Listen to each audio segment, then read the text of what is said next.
Journée mondiale des animaux, 3 idées reçues sur l'alimentation de nos amis les chiens et chats.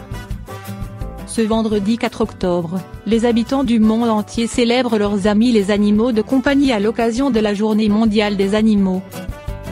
Mais maîtrisez-vous bien tous les détails de l'alimentation des chiens et des chats? Posséder un animal de compagnie est un bonheur immense, mais c'est aussi une grande source de questionnement au quotidien. Parmi les questions que se posent le plus les propriétaires d'animaux de compagnie, il y a bien évidemment tout ce qui entoure l'alimentation. Il faut dire que l'on entend et lit beaucoup de choses à ce sujet et qu'il est parfois difficile de s'y retrouver entre les différentes modes, grains frits, barf, et les idées reçues que l'on a dans la tête. À l'occasion de la Journée mondiale des animaux, Purina a décidé de tordre le cou à 3 de ces idées reçues.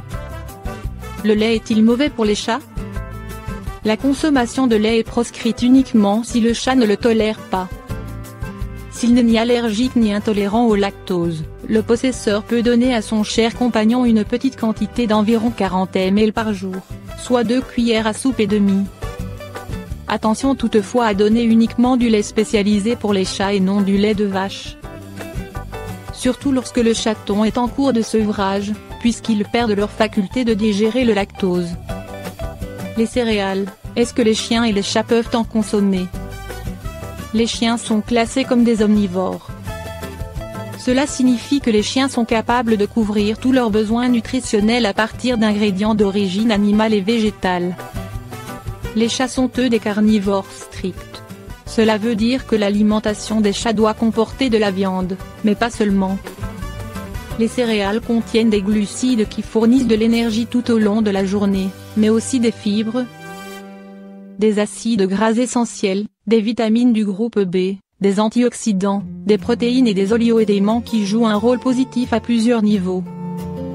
En particulier pour entretenir une bonne vision et une immunité solide. Les céréales font donc tout à fait partie d'un régime équilibré indispensable à nos amis chiens et chats. Le sel, n'est-il pas mauvais pour les chiens et les chats?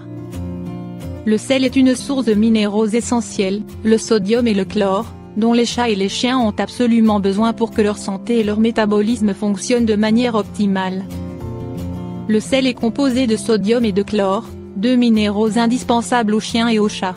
Ces minéraux participent à maintenir un bon équilibre hydrique. Ils empêchent les pertes excessives d'eau et la déshydratation, tout en prévenant l'accumulation anormale de fluides. Ils ont donc un rôle majeur pour le bon fonctionnement des organismes canins et félins.